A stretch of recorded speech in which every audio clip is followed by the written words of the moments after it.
Flugzeug, dann die Modifikation eines Militärtransportflugzeuges, dazu der Rumpfquerschnitt verwendet, die Konfiguration insgesamt inklusive des Fahrwerkes. Wir sehen ein typisches Antonov-Fahrwerk, hintereinander auf jeder Seite 2 Räder mit einzelnen Federbeinen, ähnlich wie bei der AN124 oder AN225. Grundidee der Entwicklung des Rumpfes für die AN178 war der Transport von 2 Standardcontainern.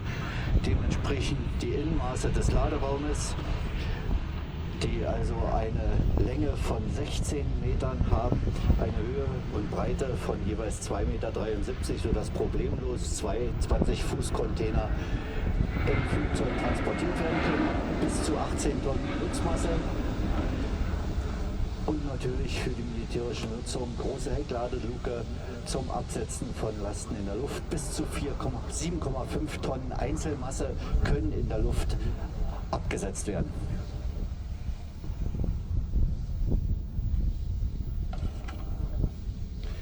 Well, as Peter was saying, Der am 7. Mai vorigen Jahres den Erstflug mit diesem Flugzeug absolviert hat.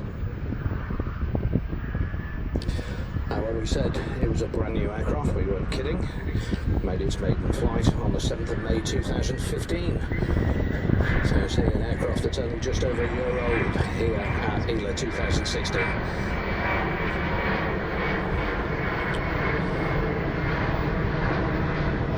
Das Flugzeug verfügt über 2 Mantelstromturbinen Ivchenko, die in Saporosje, auch in der Ukraine, gebaut werden, die modifiziert wurden für dieses Flugzeug, denn sie sind auch schon aus den späten 80er Jahren in der Erstentwicklung, waren schon im Einsatz an der Jak 42, an der Tu 334. Very similar in concept to the DC-3, in fact. A utility transport that is perfect for its role. It can operate from short strips, can carry a very useful load in what it can only be described as a capacious cargo hold. 16.5 meters long.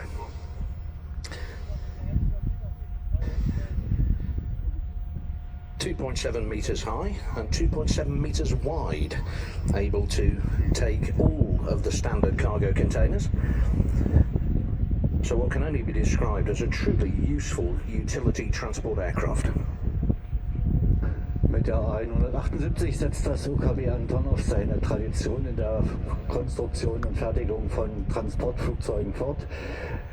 Antonov hat ja 1946 im August sein erstes Flugzeug in die Luft gebracht, die spätere AN2. Beim Erstflug hieß sie ja noch Esra Adin, Selskoza-Sestvenny Samolot Nummer Adin, Landwirtschaftsflugzeug Nummer 1. Dreimal in der Geschichte der Luftfahrt hat Antonov das weltgrößte Flugzeug in die Luft gebracht. Auch heute ist die AN225 noch das größte Flugzeug der Welt. Und jetzt haben wir halt die AN178 bei der Landung. Schubumkehr auch bei den Ivchenko-Turbinen wird gleich zum Einsatz kommen.